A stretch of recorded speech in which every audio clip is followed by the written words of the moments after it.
For most of my life, I was pretty ugly. I remember that I didn't even want to look in the mirror, just because of how embarrassed and ashamed I was on my face, and just how my body looked in general. I'm not joking, I literally avoided mirrors. And it weren't just mirrors. When someone was taking a picture, I tried to avoid it as much as I can. I was pissed when someone tried to take a picture of me, or a picture where I am, even if I was in the background. I was getting laughed at about how I look, which completely destroys my self-confidence and basically how I view myself as a person. At that time, I had long hair, really long hair. I remember it was like 75 centimeters long, and my feminine features with soft voice also did a great job. So strangers were mistaking me with a female on a daily basis, with a girl. And it's not like I would try to look like a girl, like some fanboy or shit.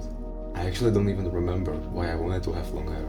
Probably because I was too lazy to get a haircut and having freshly cut hair always pissed me off.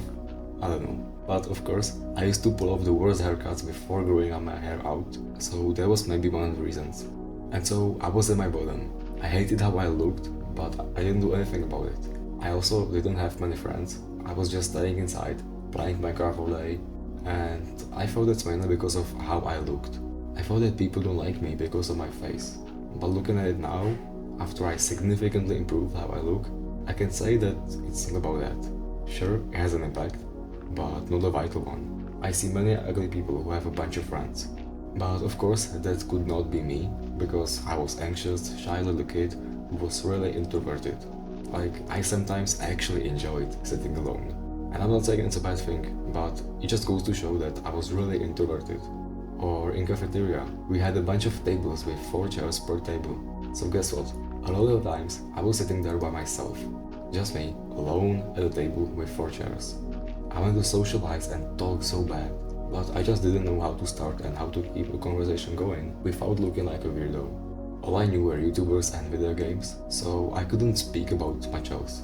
And because of this, I sometimes didn't even want to talk to people. I wanted to do everything by myself and just think alone, eat alone, do everything alone, whatever.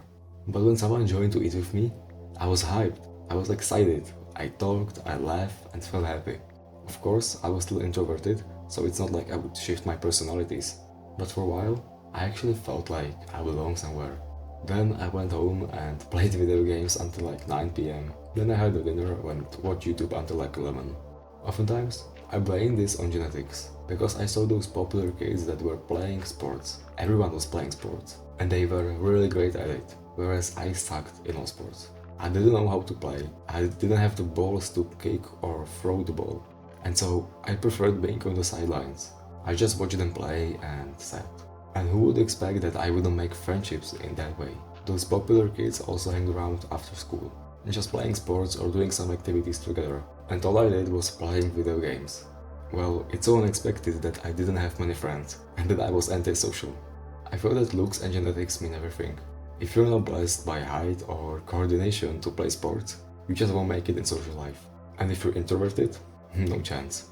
But one day after watching Andrew Tate, when he was really getting popular, I was like, okay, I want to do good. I want to actually improve myself, because he convinced me to do so. He was my light at the end of the tunnel, just by him talking masculine and real. It's what I needed, and it helped so many guys as well. But I can't talk about this, because Andrew Tate is actually so bad and he's toxic and whatever.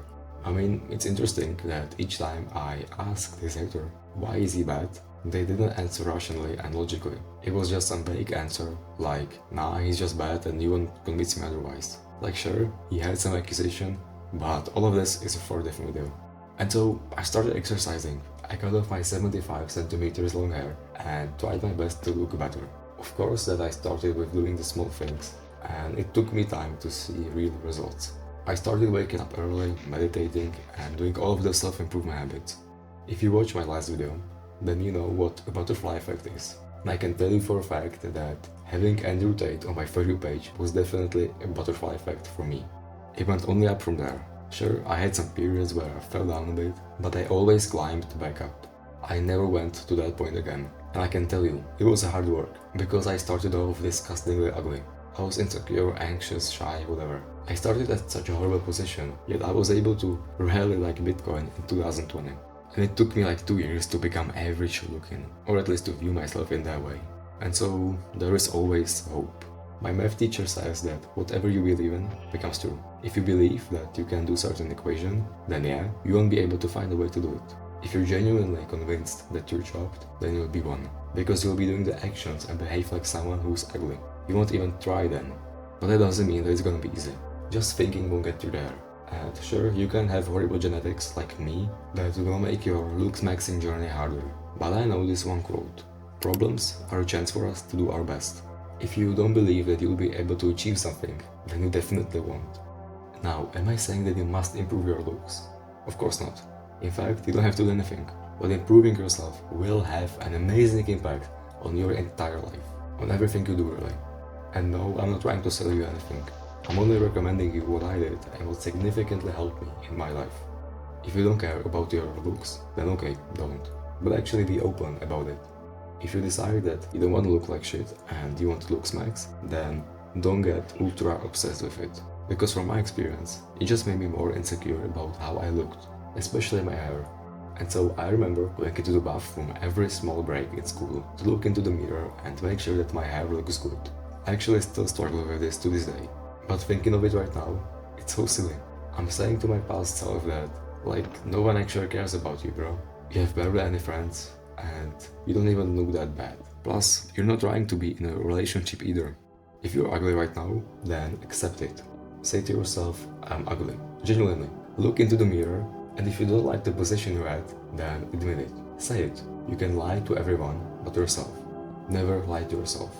But if you want to improve, then again, don't lie to yourself. And say something like, I'm ugly right now, but I'm gonna try my best to look great in the next 3 months. Or 6 months. Doesn't really matter.